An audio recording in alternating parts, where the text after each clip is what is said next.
pada malam hari ini dalam persekutuan Pembapa. Dan sebagai liturgos, Bapak Penuntut Salimin untuk pelayanan firman, Bapak kita untuk pelayanan ini dipersilakan kepada hamba Tuhan yang dikasihi.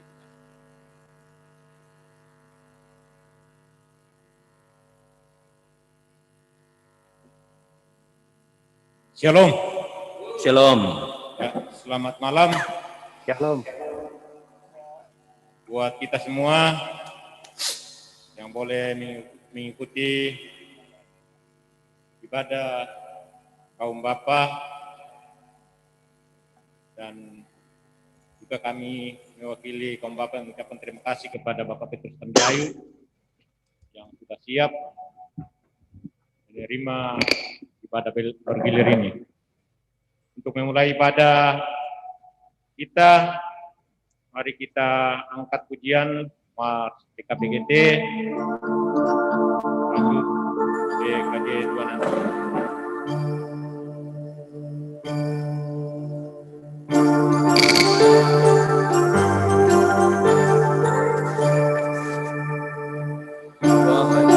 Bapa kau yang bersahaja, lakukan dalam jemaat dan masyarakat, nyatakan tugasmu dengan bertanggung jawab sebagai teladan keluarga.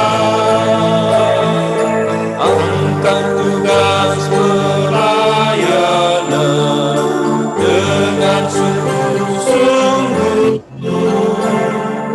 memberikan diri di dalam iman dan dalam perbuatan, di dalam wadah PKBGT persekutuan Pembapa Gereja Toraja. Mari kita bersama dengan tulus giat bekerja, menyatakan ibadah, mewujudkan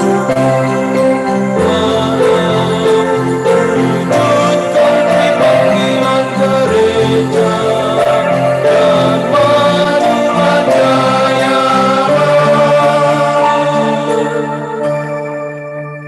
Kita menyanyi PKJ nomor 2.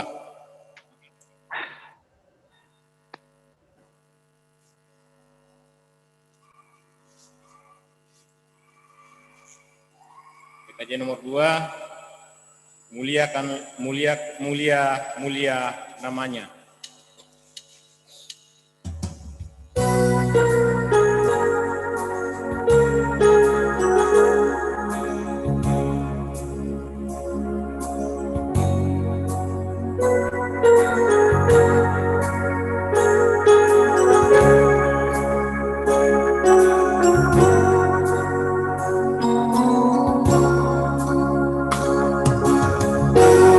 Mulia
Salam kepadamu dari segala orang kudus, kasih karunia dari Tuhan Yesus Kristus menyertai kamu.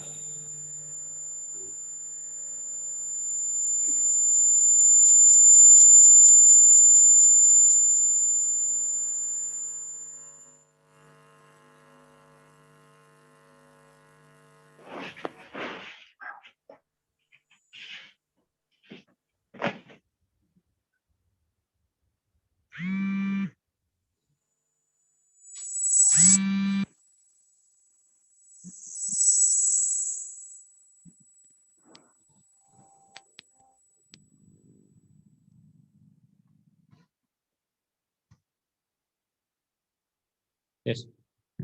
Halo, Shalom. Ya, shalom. Mohon maaf ada gangguan. Dipersilakan kepada Bapak Petrus Tandiayu. Pak Petrus. Di monitor. Ya, halo Pak, selamat malam. Shalom.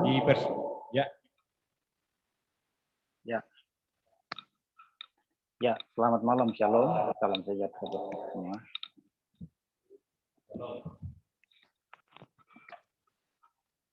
Pertama-tama kami mengucapkan terima kasih atas waktu dan kesempatan yang diberikan kepada kami.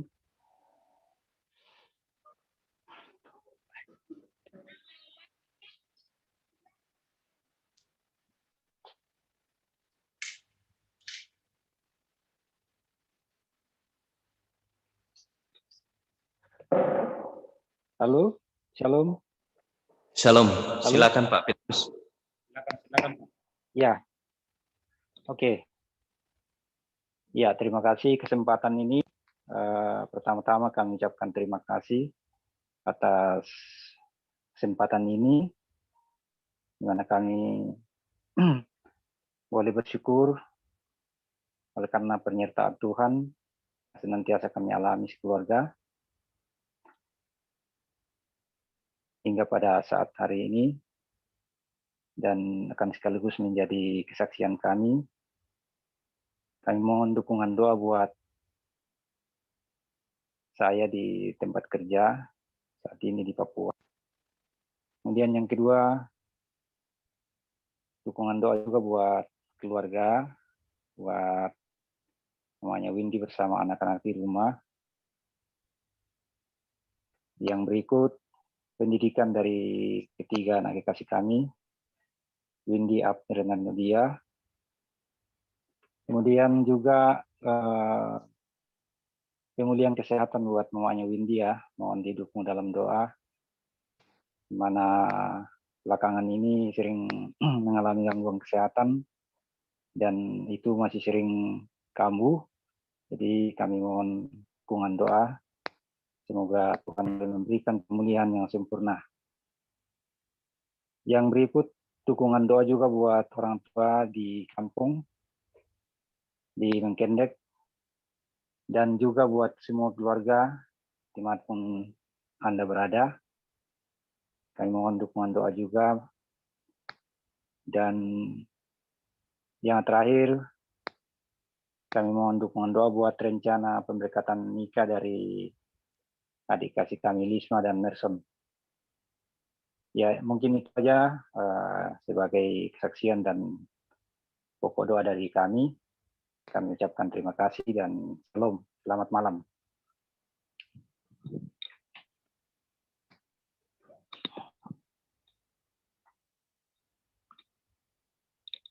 Terima kasih Pak. Intinya kita bawa di dalam doa. Kita membuka Mazmur secara berbalasan, Mazmur 38 ayat 1 sampai 23. Mazmur 38 ayat 1 sampai 23.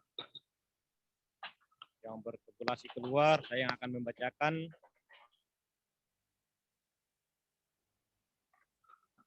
Bapak Ibu yang bertabulasi dalam.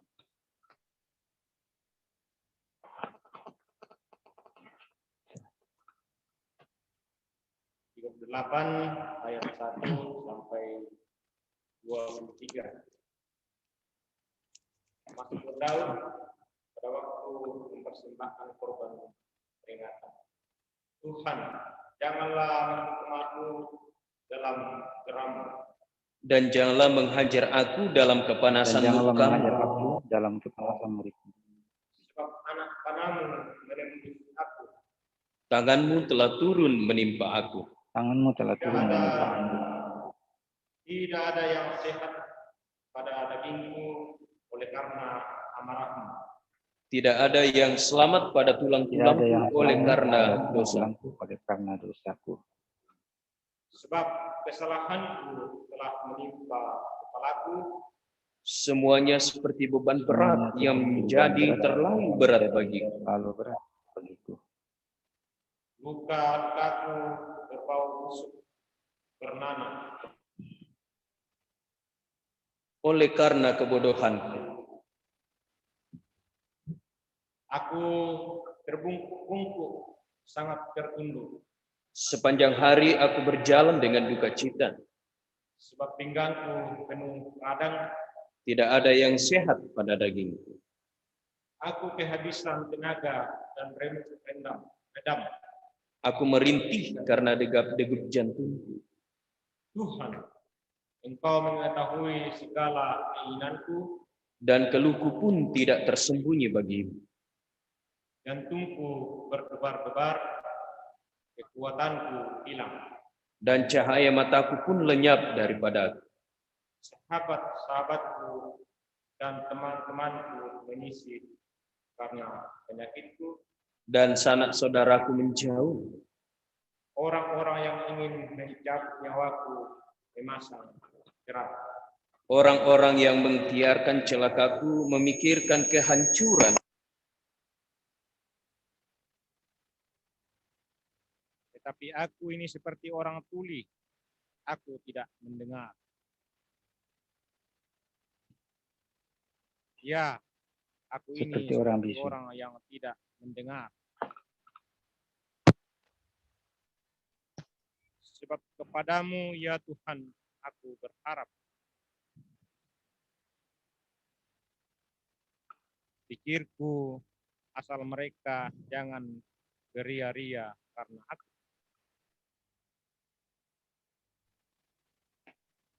Sebab aku mulai jatuh karena tersandung. Ya, aku mengaku kesalahanku. Orang-orang yang memusuhi aku besar jumlahnya. Mereka membalas yang jahat kepadaku, ganti yang baik.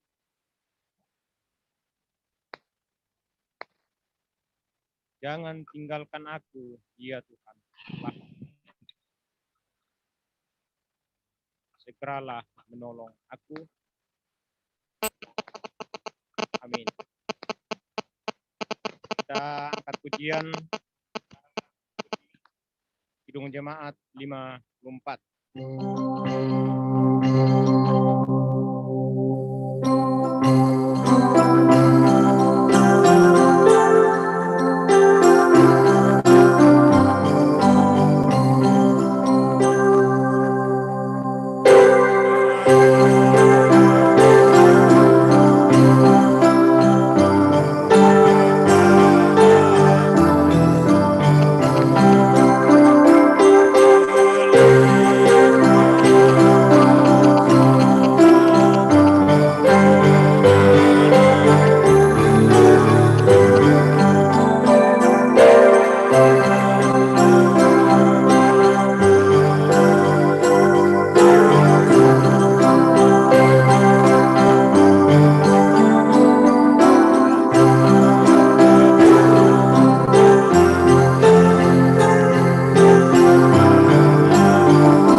Saudara-saudara, yang dikasihi oleh Tuhan, Pak Petrus Tandi Ayu yang jauh di Papua, kita boleh bersyukur bahwasanya kasih setia Tuhan selalu ada, menyertai dan memperjumpakan kita. Dan pada hari ini kita berjumpa melalui persekutuan kaum Bapak Gereja Toraja melalui ibadah. Kita persiapkan bacaan kita. Pertama, Samuel pasal 17 ayat 40 sampai 47.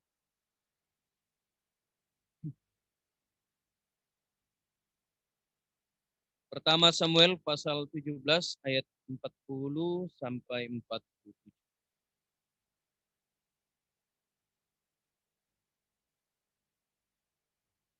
Kalau ada mailah di bahasa tu kadan na puang matua, may komita palaku pak tunduan sampai. Lante bong ito temo opuang ulendwe kasih pulungan toruan nambe gereja Toraja lante kombongan Efrata Bonta. Pakendekan ni kadipudian siya kurien sumanga belan nami pasipulungkan lante ongan banom siya joongan banuang kisi misa-misa. Aumpo di siyang paklabi sangga madatumbi pakapakanna lan at tutotemo laki basa tu kadami la may surat madatumbi belan nakipatongan kumoya tu kada maindanmi la tontong mendari misa kamauparan lako kami mintu solanas puang pinamasallo pasakka itu penangki si arang itu pak tangarangki ana denau pak tu kakinan tulu tu domai kalemi kaum panundukkan tanda tekadami sia laki pogau lan mintu sulapa allo katuang ma kada-kada mo komi opuang bela na sakka mo kan laun rangi kadami dan sangan na puang Yesus Kristus irampo mati kali. Amin. Kaum Bapak yang kekasih, bacaan kita terdapat dalam pertama Samuel pasal 17. Pertama Samuel pasal 17 ayat 40 sampai 40. Firman Tuhan berkata, perkelahian Daud dengan Goliat. Lalu Daud mengambil tongkatnya di tangannya. Dipilihnya dari dasar sungai 5 batu yang licin dan ditaruhnya dalam kantung gembala yang dibawa. Yakni tempat batu-batu, sedang umbannya dipegangnya di tangannya. Demikianlah ia mendekati orang Filistin itu. Orang Filistin itu kian dekat menghampiri Daud dan di depannya orang yang membawa perisainya. Ketika orang Filistin itu menunjukkan pandangannya ke arah Daud serta melihat dia, dihinanya Daud itu karena ia masih muda, kemerah-merahan dan elok paras. Orang Filistin itu berkata kepada Daud, anjingkah aku, maka engkau mendatangi aku dengan tongkat. Lalu demi para allahnya orang Filistin itu mengutuki Daud. Pula orang Filistin itu berkata kepada Daud, hadapilah aku, maka aku akan memberikan dagingmu kepada burung-burung di udara dan kepada binatang-binatang di padang. Tapi Daud berkata kepada orang Filistin itu, engkau mendatangi aku dengan pedang dan tombak dan lembing. Tetapi aku mendatangi engkau dengan nama Tuhan semesta alam. Allah segala barisan Israel yang kau tantang itu. Hari ini juga Tuhan akan menyerahkan engkau ke dalam tanganku. Dan aku akan mengalahkan engkau dan memenggal kepalamu dari tubuhmu. Hari ini juga aku akan memberikan mayatmu dan mayat tentara orang Filistin kepada burung-burung di udara. Dan kepada binatang-binatang liar. Supaya seluruh bumi tahu bahwa Israel mempunyai Allah. Dan supaya segenap jemaah ini tahu bahwa Tuhan menyelamatkan bukan dengan pedang dan bukan dengan lembing. Sebab di tangan Tuhanlah pertempuran dan ia pun menyerahkan kamu ke dalam tangan kami. Saudara-saudara yang kekasih di dalam nama Tuhan, demikianlah bacaan kita pada ibadah PKB melalui keluarga Bapak Petrus Tandi Ayu dan yang disebut berbahagia Ialah kita yang mendengarkan firman Tuhan pada saat ini. Bapak-bapak yang kekasih, kalau saya mau jujur bertanya dan bapak-bapak mau jujur menjawab, kira-kira siapa di antara kita yang sudah pernah berkelahi satu dengan yang lain? Kalau sekarang kita masih mau berkelahi, saya kira sudah tidak waktunya. Saya anak matuami. Oh, maadinton na tama SD, SMP, SMA, kuliah. Baiden taula itu tapi ya kita temo butung apa ya? Butung tangyamo ya linona saba nang matuami. So ya ke sida guru ki itu biasa mangkapik isi bobo tamane sa adingan kumo di ruana pale pak di kan sisito. Nah, bapak-bapak yang kekasih, bacaan kita pada saat ini berbicara tentang perkelahian Daud dengan Goliat. Dibilang perkelahian juga sebenarnya tidak secara fisik mereka saling mengena, tetapi yang sangat menarik bahwa fisik mereka tidak bertemu, tetapi ada alat yang dipakai baik oleh Daud dan Goliat untuk menghadapi perkelahian itu. Bapak Petrus Tandi Ayu dan kaum bapak yang kasih, sangat menarik pada ayat yang ke-42. Ketika orang Filistin itu menunjukkan pandangannya, orang Filistin itu menunjuk kepada Goliat. Ketika orang Filistin itu menunjukkan pandangannya ke arah Daud serta melihat dia, dihinanya Daud itu karena ia masih muda, kemerah-merahan dan elok paras. Ia masih muda, kemerah-merahan dan elok parasnya. Jadi kalau kita mau mendalami sejarah Alkitab dan tokoh Daud, ketika Daud menghadapi Goliat, seorang raksasa dari Filistin, sebenarnya umur Daud itu masih di sekitaran umur antara 15 dan 16 tahun. Makanya bahasa Alkitab mengatakan kemerah-merahan dan elok parasnya. Masih pemuda, PPGT, Kenatotem. Dan merupakan sebuah penghinaan bagi Goliat harus berhadapan dengan seorang yang masih pemuda. Yang notabene belum pernah terjun langsung dalam medan pertempuran. Karena pada saat Daud datang, sebenarnya dia datang menjumpai saudara-saudaranya di medan pertempuran itu untuk membawa bekal makanan bagi saudara-saudaranya. Tetapi kemudian dia mendengar dari tentara-tentara Israel bahwa mereka merasa takut karena ada raksasa-raksasa yang akan dihadapi oleh tentara Israel. Tetapi kemudian Daud merasa bahwa mungkin tiba saatnya saya harus menyatakan proses yang Tuhan bentuk terhadap diri. Nah, bapak-bapak yang kekasih, Daud bukan orang yang sempurna, namun ia dipuji bukan karena keperkasaannya, melainkan karena sifat-sifat yang elok dalam dirinya. Salah satu sifat yang menonjol dalam diri Daud adalah rendah hati. Daud mengakui bahwa keberhasilannya mengalahkan musuh dan melepaskan diri dari tangan Goliat adalah pertolongan Tuhan. Ia menyadari bahwa semua keberhasilan yang ia capai adalah karena anugerah dan pertolongan Tuhan. Coba kalau kita menelusuri bacaan kita, ketika kemudian orang Filistin mengatakan, anjingkah aku ini? Maka engkau mendatangi aku dengan tongkat. Pertanyaannya kenapa kemudian Daud mendatangi Goliat ini dengan tongkat? Ya memang karena Daud adalah seorang gembala. Tongkat seorang gembala di Israel itu dia tidak lurus, tetapi dia agak bengkok di ujungnya. Kira-kira apa napa susian kedo kampung le? Kayaknya tidak ada. Jadi dia agak bengkok di ujungnya. Jadi lurus naik tetapi di ujungnya di atas jadi bengkok. Nah, pertanyaannya kenapa harus dibengkok? Karena bengkokan atau lekukan itu biasa dipakai oleh para gembala untuk menarik kambing domba kalau dia keluar dari kawanan domba yang lain. Jadi biasa ditarik itu barokona, sudah jomaina situro sule solana tu domba. Jadi bukan tanpa tujuan tanpa makna, lekukan itu memang ada pada setiap tongkat para gembala. Dan Goliat melihat bahwa Daud mendatangi bukan dengan pedang, bukan dengan lembing yang identik dengan tentara, tetapi hanya dengan tongkat. Tetapi Goliat ini tidak melihat umban yang selalu ada pada pinggang Daud. Pertanyaannya, kenapa juga Daud identik dengan umban? Para kelangan kampung biasa tuh disanga umban tuh biasa dipakai lebak dena. Tapi ya tuh dipakai lebak dena biasa tuh patung apa? Talang di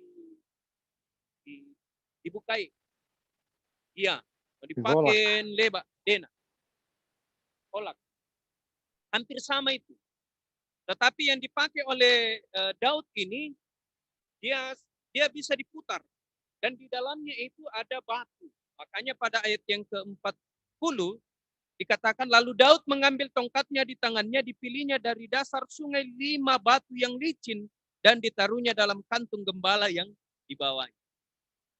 Jadi itu juga yang dibawa oleh Daud. Jadi ada 2 senjata sebenarnya yang dibawa oleh Daud, tongkat dan umban itu. Tetapi bukan itu intinya. Yang intinya adalah ketika Goliat datang mendatangi Daud, Goliat membawa senjata tajam. Tetapi Daud tidak membawa senjata tajam. Yang dibawa oleh Daud tongkat dan umban, tetapi di atas semuanya itu yang dibawa oleh Daud adalah kuasa. Karena itu Daud mengatakan, engkau mendatangi aku dengan pedang dan tongkat dan lembing, tetapi aku mendatangi engkau dengan nama Tuhan semesta alam. Itulah senjata yang paling utama dipakai oleh Daud. Dan pada akhirnya dengan kekuatan yang kemudian dikaruniakan Allah kepada Daud, dan proses yang dipakai oleh Tuhan membentuk Daud selama dia menjadi seorang penggembala kambing domba yang bisa mengalahkan beruang dan singa, dibunuh oleh Daud. Itulah proses yang dipakai oleh Allah membentuk Daud, dan pada akhirnya demi nama Tuhan Daud mengalahkan Goliat. Sanmari nampak Daud arwah kidena tu Goliat kok mat. Yang paling menarik juga tadi pada ayat yang ke-40, kenapa Daud harus mengambil dari dasar sungai batu yang licin? Kenapa bukan batu yang dari tanah saja? Rupanya bukan sembarang Daud memilih batu licin itu. Karena ternyata sesuatu yang licin atau batu yang licin ketika dipakai melempar, daya lemparnya itu bagus ternyata. Dan itu lebih bagus untuk mengenai objek. Makanya peluru itu, di ujung peluru itu selalu licin. Jadi di sekitar kepala peluru itu selalu licin. Jadi ternyata teori itu yang dipakai. Semakin licin batu atau objek dipakai melempar, daya jangkauannya lebih jauh dan daya kenanya lebih tepat. Makanya peluru tidak ada kepalanya yang kasar, pasti halus. Semakin halus peluru itu semakin jauh jangkauannya dan untuk mengenai objek sasaran itu lebih baik. Dan itu yang dipakai oleh Daud. Dari mana Daud mengambil teori ini? Dia berangkat dari pengalamannya sebagai seorang penggembala. Nah, Bapak Ibu, kaum Bapak yang kekasih, pertanyaannya sekarang adalah apa yang mau dikatakan oleh Tuhan melalui bacaan kita pada saat ini melalui sosok Daud. Saya kira intinya adalah Daud mendatangi Goliat dengan tetap rendah hati.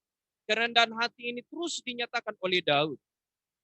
Kerendahan hati Daud juga ia tunjukkan ketika Tuhan mengangkatnya menjadi Raja Israel. Tetapi ia tetap menyebut dirinya hamba Tuhan. Itu yang kedua. Jadi ketika kemudian Daud ini diangkat oleh Allah menjadi Raja bangsa Israel, walaupun dia sebagai seorang raja, dia tetap rendah. Dan salah satu bentuk kerendahan hati Daud baik di hadapan Tuhan dan juga kepada sesamanya adalah ketika dia tidak pernah mau mencoba menjamah dan membunuh orang yang diurapi oleh Tuhan. Siapakah itu? Saul. Padahal banyak sekali kesempatan yang bisa dipakai oleh Daud untuk membunuh Saul. Ketika dia di Gua Andulam, bisa bangsian apa Daud itu Saul. Tetapi sekali lagi Tuhan Daud dalam kerendahan hatinya tidak mau sama sekali menjamah orang-orang yang diurapi oleh Tuhan. Kok lihat itu Daud? Karena dia tahu bahwa urapan Tuhan ada pada diri Saul. Makanya ada beberapa orang kemudian yang dibunuh oleh Daud ketika kemudian mencoba untuk mengganggu dan mencoba membunuh Saul, orang yang diurapi oleh Tuhan. Justru Daud membunuh orang-orang yang mencoba untuk membunuh dan mengganggu orang-orang yang diurapi oleh Tuhan. Dalam hal ini Saul. Dan itulah bentuk dari kerendahan hati Daud sebagai seorang hamba Tuhan dan juga sebagai seorang raja. Prinsip hidup Daud hendak memberitahukan kepada kita bahwa segala kekuasaan yang ada pada diri seorang pemimpin semata-mata berasal dari Tuhan. Apa artinya? Ia sangat tahu tugas dan tanggung jawabnya sebagai seorang hamba. Sebagai seorang hamba berarti ia harus mempertanggungjawabkan semua tugas yang ia emban kepada Allah. Seorang hamba akan tunduk dan melakukan apapun yang hendak tuannya, dan ia akan melakukan yang terbaik demi menyenangkan Tuhan. Nah, Bapak, Ibu, dan saudara-saudara yang dikasihi oleh Tuhan, keberhasilan Daud mengalahkan orang Filistin. Keberhasilan Daud dalam segala hal membawa Tuhan berkenan kepada dia dan mengangkatnya sebagai seorang raja. Ketika dia memiliki segala-galanya, ketika dia memiliki jabatan, ketika dia memiliki kekayaan, dan boleh dikatakan memiliki segala yang dibutuhkan oleh manusia, tidak membuat kemudian Daud lupa diri, tidak kemudian membuat Daud sombong, angkuh, kira pelok mata, padana, tetapi sekali lagi dia tetap rendah hati. Pertanyaannya, kenapa dia rendah hati dan tetap rendah hati? Karena dia menyadari bahwa apa yang dia jalani, apa yang dia nikmati pada saat ini semata-mata adalah karena anugerah daripada Tuhan. Karena itu kalau kita mau bawa dalam konteks kehidupan kita sebagai seorang PKB, keberhasilan dan pencapaian terbaik dalam hidup rentan membuat hati berubah. Dan ini banyak dialami oleh orang. Makanya biasa orang yang terkenal dengan orang kaya baru itu, yang tidak pernah merasakan penderitaan sakit, ya kecenderungan mereka kemudian ketika tiba-tiba kaya, tiba-tiba memiliki pangkat dan sebagainya, lalu kemudian membuat hati mereka berubah menjadi angkuh dan sombong. Daud mengajarkan kepada kita bahwa ketika dia memiliki segala-galanya, dia tidak pernah berubah, dia tetap rendah hati. Karena itu Tuhan sangat sayang terhadap Daud. Walaupun beberapa kali Daud melakukan kesalahan dan dosa, tetapi ketika dia menyadarinya, dia meninggalkan itu, lalu bertobat dan kemudian kembali hidup kudus. Pertanyaan selanjutnya adalah, bagaimana dengan kita? Bagaimana dengan bapak-bapak yang mungkin Tuhan perkenankan memiliki jabatan, memiliki posisi yang baik, apakah di perusahaan, di kantor, di sekolah, dan sebagainya? Apakah ketika kita sudah menikmati dan memiliki itu lalu membuat hati kita berubah? Sekali lagi firman Tuhan mengatakan jangan pernah berubah. Karena ketika kita mampu memiliki dan diberi kesempatan memiliki jabatan, pangkat, dan kekayaan, ingat, semuanya itu adalah karena anugerah daripada. Dan yang perlu dilakukan adalah ajaran Yesus sangat jelas kepada kita. Untuk tetap setia pada perkara yang kecil. Karena ketika kita setia pada perkara yang kecil, maka Tuhan Yesus pun memberikan kesempatan bagi kita pada perkara yang besar. Tuhan Yesus meneladankan kepada kita. Coba bayangkan, Tuhan Yesus yang adalah Allah ketika hidup di dalam dunia, Tuhan Yesus tidak pernah angkuh, tidak pernah sombong, tidak pernah menonjolkan bahwa aku ini adalah seorang Allah. Tetapi sekali lagi Tuhan Yesus hadir dalam kehambaannya, memposisikan dirinya sebagai hamba untuk melayani. Dan saya kira keteladanan Tuhan Yesus yang juga diteruskan oleh Paulus, para rasul-rasul, para murid, dan termasuk kita pada saat ini harus juga kita lanjutkan dimanapun kita berada. Sekali lagi, kaum Bapak yang kekasih, ketika Tuhan memberi kesempatan bagi kita berada pada posisi atas, jangan pernah berubah. Tetapi biarlah kasih Tuhan Yesus, keteladanan Tuhan Yesus sebagai seorang hamba akan terus menjiwai kita untuk mengaminkan bahwa jikalau aku saat ini dalam posisi yang bagus, semuanya adalah karena anugerah Tuhan, dan Tuhan mau aku menjadi saluran berkat bagi semua. Milikilah kerendahan hati, sebab kerendahan hati akan membawa berkat Tuhan Yesus di dalam kehidupan.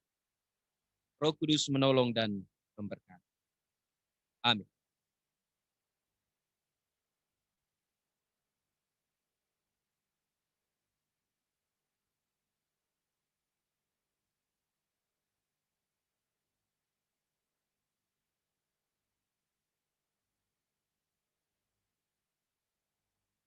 Kiranya firman Tuhan yang kita sudah dengarkan bersama-sama boleh kita lakukan di dalam hidup dan kehidupan kita masing-masing. Untuk merespon firman Tuhan yang kita sudah dengar bersama-sama, kita menyanyi di PKJ 146, sekaligus kita menyerahkan persembahan kita. Sebagai persembahan kita terdapat pada Mazmur 119 ayat yang ke-7. Aku akan bersyukur kepadamu dengan hati jujur apabila aku belajar hukum-hukummu yang adil. PKJ 146. Bawa persembahan.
Kita akan masuk dalam doa syafaat.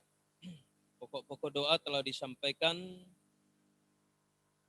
oleh Bapak Windy atau Bapak Petrus Tandi Ayu. Mungkin masih ada dari kaum Bapak yang akan menyampaikan pokok doa. Disilakan. Saya Pak, dari Pak Robi. Ya. Bersyukur kakeknya kemarin sudah keluar dari rumah sakit, tetapi ya mungkin setiap minggu akan cuci darah terjadwal. Ya, mohon dukungan dalam doa. Kurang semangat. Oke. Masih adakah? Oke.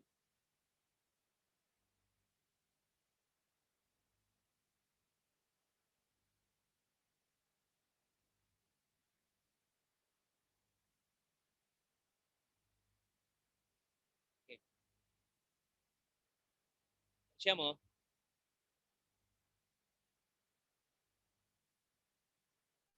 Baik, Bapak Petrus Tandi Ayu bersama dengan kaum Bapak yang kekasih, mari kita satu dalam doa syafaat kita berdoa. Segala puji dan syukur kami panjatkan kepadamu ya Allah, Allah pencipta langit dan bumi. Allah yang terus berkarya dalam kehidupan kami, Allah yang selalu memberi kesempatan kepada kami untuk terus menikmati lawatan Tuhan hari lepas hari. Kami boleh bersyukur ya Tuhan bahwa pada malam hari ini kembali Tuhan memperkenankan kami untuk mendengarkan bersama-sama, bahkan lebih jauh merenungkan firman Tuhan. Arti dari sebuah kerendahan hati. Bahwa ketika kami pun Tuhan beri kesempatan dan waktu untuk menikmati sesuatu yang lebih dari orang lain, tidaklah membuat kami angkuh sombong, lupa diri, melupakan Tuhan dan sumbernya, tetapi selalu rendah hati dan mau mengaminkan bahwa semuanya adalah karena anugerah dan kasih. Berilah hikmat bagi kami ya Tuhan untuk selalu mengakarkan firman Tuhan dalam kehidupan kami, dalam iman kami, dan melakukannya hari lepas hari. Tuhan, dalam persekutuan kaum PKB, Gereja Toraja Jemaat Efrata Bontang pada malam hari ini, melalui keluarga Bapak Petrus Tandi Ayu, kami datang bersyafaat kepadamu. Bersama-sama dengan Bapak Petrus Tandi Ayu, keluarga bersyukur atas segala berkat dan kasih serta pemeliharaan Tuhan yang mereka nikmati hari lepas hari dalam kehidupan mereka. Berdoa untuk Bapak Petrus Tandi Ayu yang ada di Papua dalam tugas dan tanggung jawabnya melalui pekerjaan yang Tuhan anugerahkan. Anugerahkanlah kesehatan dan kekuatan, hikmat dan kebijaksanaan, sehingga Bapak Petrus Tandi Ayu akan boleh tetap kuat sehat dalam mengemban tugas dan tanggung jawab yang Tuhan anugerahkan.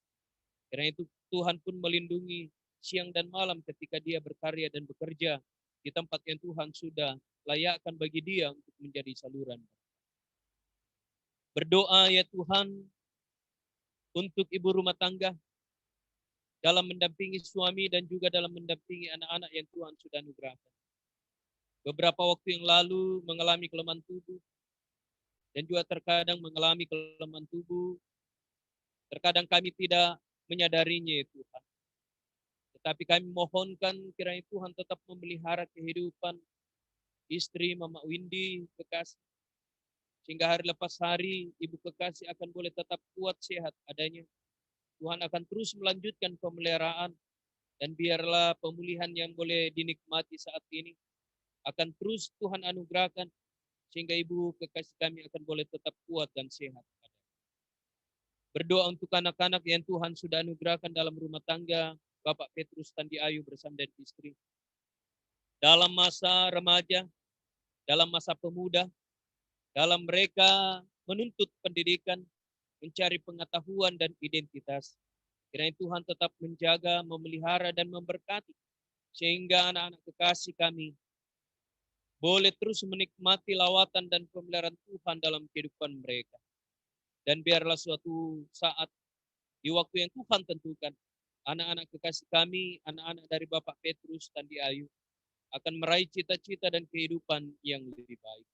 Berkati pula dalam perkembangan, dalam masa remaja, dalam masa pemuda, sehingga mereka akan terus memberi diri untuk menjadi anak-anak Tuhan yang diperlengkapi melalui firman kebenaran. Bapa yang berada dalam kerajaan surga, juga berdoa untuk orang tua yang ada di Mengkendek, sanak saudara di berbagai tempat. Kiranya Tuhan tetap memelihara, melawat mereka siang dan malam, dalam masa tua, dalam rumah tangga, dan juga dalam keseharian.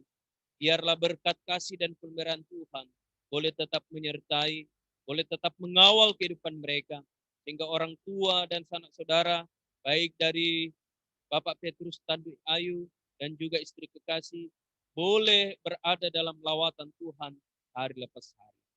Berdoa pula ya Tuhan untuk rencana pemberkatan saudara kekasih kami Merson dan Lisma. Kiranya Tuhan membukakan jalan, Tuhan menolong, Tuhan memberkati, sehingga tiba harinya jikalau Tuhan berkenan. Kedua saudara kekasih kami akan diberkati untuk menjadi rumah tangga yang baru dalam kehidupan mereka. Ya Tuhan, seluruh harapan, seluruh kerinduan Bapak Petrus Tandi Ayu dalam keluarga, kami serahkan ke dalam tangan kasih-Mu. Tuhan tetap memberkati, menolong, dan memberikan apa yang mereka perlukan. Juga berdoa untuk setiap pergumulan-pergumulan kehidupan mereka. Biarlah Tuhan akan mengajar mereka untuk selalu berpengharapan dan menyerahkan pergumulan mereka, sehingga Tuhan akan mengubah pergumulan mereka menjadi sukacita. Bapa di surga, dalam syafaat pada saat ini, kami juga boleh bersyukur bahwa kakek Axel Tuhan sudah perkenankan untuk keluar dari rumah sakit. Dan selanjutnya akan terus menjalani perawatan melalui cuci darah. Tuhan, tidak ada yang mustahil untuk Tuhan nyatakan ketika kami yakin dan percaya bahwa Tuhan sanggup melakukan. Karena itu ya Tuhan, walaupun berada dalam pergumulan yang harus cuci darah setiap minggunya, kami memohon dalam iman percaya kepada tabib yang agung, yaitu Yesus Kristus. Karena Tuhan menjamah tubuh kaki Axel, menyembuhkan orang tua kekasih kami, sehingga dalam hari-hari selanjutnya, kaki Axel yang sudah boleh keluar dari rumah sakit yang adalah sukacita keluarga, Tuhan akan menyatakan kesembuhan total, dan biarlah di atas semuanya itu nama Tuhan dipermuliakan. Juga berdoa untuk Pak Salimin yang saat ini kurang sehat, karena Tuhan tetap menopang, Tuhan tetap mengasihi, memulihkan keadaannya, sehingga dia akan terus memberi diri untuk melayani Tuhan, dan kelemahan tubuh kurang fit pada saat ini, Tuhan ubah menjadi kesehatan dan kesembuhan, kesegaran, sehingga orang tua kekasih kami akan kembali pulih dan sehat. Ya Allah, begitupun beberapa anggota PKB yang mengalami kelemahan tubuh, kami juga memohon Tuhan menyembuhkan mereka. Ya Allah, berkati kehidupan kami selanjutnya, baik sebagai pengurus PKB maupun anggota, dan berkati kami dalam kehadiran kami di tempat kami bekerja, berkarya, dalam tugas tanggung jawab kami sebagai seorang suami, sebagai seorang ayah. Karena Tuhan terus menolong, mengasihi, dan memberkati, sehingga kami boleh menghadirkan diri sebagai seorang imam di tengah-tengah pelayanan tugas tanggung jawab kami.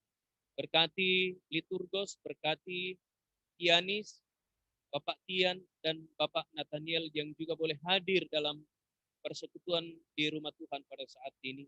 Biarlah kami akan terus memberi diri untuk melayani Tuhan. Berkati persembahan yang telah kami berikan ya Tuhan, sehingga persembahan ini boleh dipakai dalam menatap pelayanan, dan yang masih ada pada kami mohon Tuhan memberkati. Ketika nantinya kami akan pulang ke rumah kami mohon Tuhan menuntun dan menyertai, hingga kami akan pulang dalam damai sejahtera Allah, boleh tiba dan selamat, tidak berkekurangan sesuatu. Bapa di surga, ini doa kami, ini syafaat kami, ungkapan syukur kami. Ampuni dosa kami ya Tuhan, dengarkan kami yang datang kepadamu. Di dalam anak Yesus Kristus itulah Tuhan dan Juru Selamat kami yang hidup, yang telah mengajar kami berdoa bersama-sama demikian. Bapa kami di surga, dikuduskanlah namamu. Datanglah kerajaan-Mu, jadilah kehendak-Mu di bumi seperti di surga. Berikanlah kami pada hari ini makanan kami yang secukupnya, dan ampunilah kami akan kesalahan kami, seperti kami juga mengampuni orang yang bersalah kepada kami. Dan jangan membawa kami ke dalam pencobaan, tetapi lepaskanlah kami daripada yang jahat. Karena Engkau yang punya kerajaan dan kuasa dan kemuliaan sampai selama-lamanya. Amin.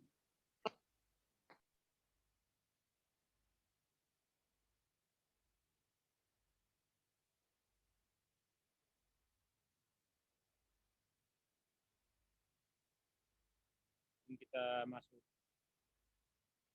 di pengutusan. Mari kita angkat pujian Kirung Jemaat 407. Jemaat 407.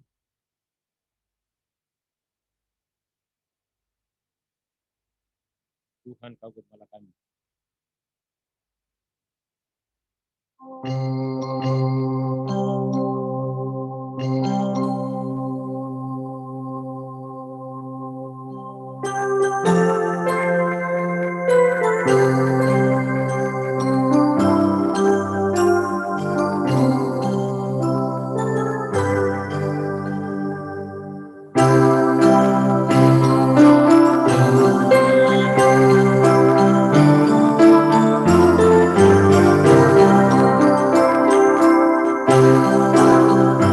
menikmati nikmat pengorbanan-Mu, Tuhan Yesus Juru Selamat. Kami ingin milik-Mu, Tuhan Yesus Juru Selamat. Kami ingin milik-Mu.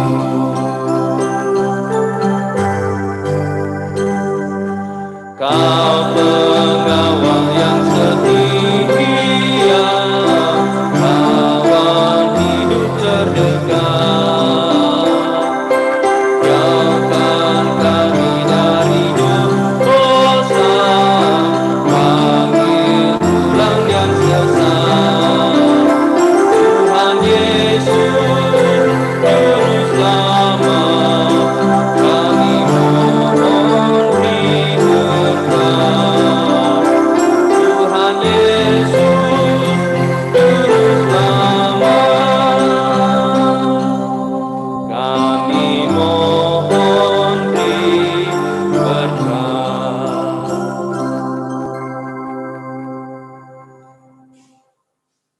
Saudara-saudara yang kekasih, pergilah melanjutkan kehidupanmu dan terimalah berkat. Tuhan memberkati engkau dan melindungi engkau. Tuhan menyinari engkau dan wajahnya dan memberi engkau kasih karunia. Tuhan menghadapkan wajahnya kepadamu dan memberi engkau damai sejahtera. Amin.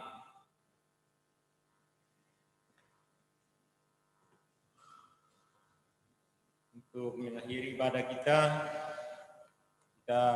menyanyi PKJ 178, dilanjut himne PKBGT. PKJ 178.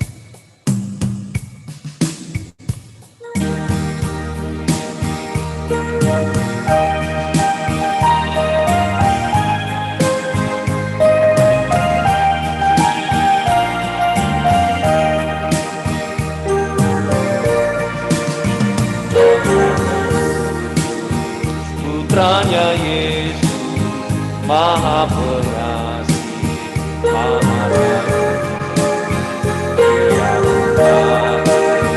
menebus kita, pusara kosong bukti kebangkitannya.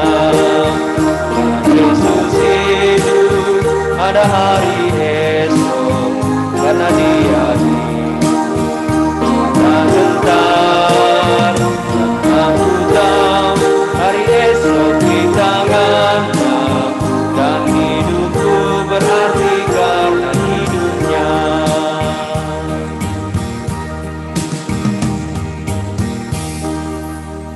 Himne.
dan seluruh rangkaian ibadah kita pada malam hari ini. Hanya ibadah ini boleh menjadi kekuatan di dalam hidup kita. Sebelum ibadah ini ditutup, dipersilakan kepada pengurus atau Pak Ketua. Pak Ketua adakah? Salam PKB. Ya. Diberikan waktu untuk menyampaikan kalau ada yang mau disampaikan. Silakan.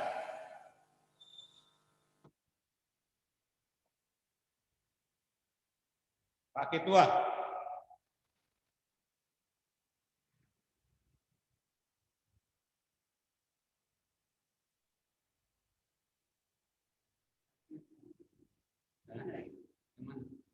Pak Wasti.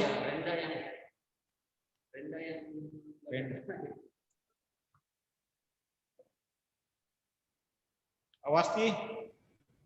Pak Wasti tidak hadir, Pak. Terus mungkin ada yang Dipersilakan kepada Pak Petrus sebagai tuan rumah. Silakan Pak. Oke, terima kasih. Selamat malam. Shalom. Ya, pertama-tama kami kembali mengucapkan terima kasih atas terima kasih kepada Pak Pendeta yang telah memberikan pelayanan firman pada malam hari ini. Semoga firman yang Tuhan yang Pak Pendeta telah sebarkan dan telah sampaikan kepada kita itu akan bertumbuh dan berakar dalam hati masing-masing kita dan akan menjadi pedoman dan suluh dalam menjalani kehidupan ini. Kemudian juga terima kasih juga kepada Pak Salimin yang telah membawakan pelayanan atau penataan liturgi. Juga terima kasih kepada pemain musik dan juga kepada tim multimedia yang telah mendukung sehingga pelayanan ibadah pada malam hari ini boleh berjalan dengan baik. Dan juga kami sampaikan terima kasih kepada semua yang boleh hadir, baik yang mungkin ada di gedung gereja, dan juga bagi kaum Bapak yang menghadiri ibadah lewat virtual Zoom. Kami bersyukur, berterima kasih atas semuanya ini. Itu akan menjadi kebahagiaan bagi kami sekeluarga. Mungkin itu aja dari kami. Terima kasih, selamat malam dan shalom.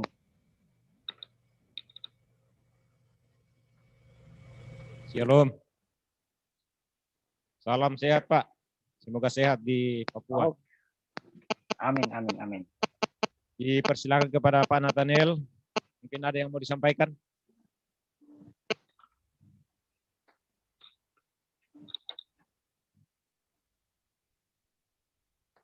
Sekalian perjelas yang kerja bakti, Pak. Sebelum Pak Gebi ya, dari bidang kerohanian menyampaikan bahwa untuk hari ibadah Selasa di keluarga Benjamin Budi sektor 2 dan pelayan firman Bapak. Demikian. Silakan Pak Gebi. Enggak, maksud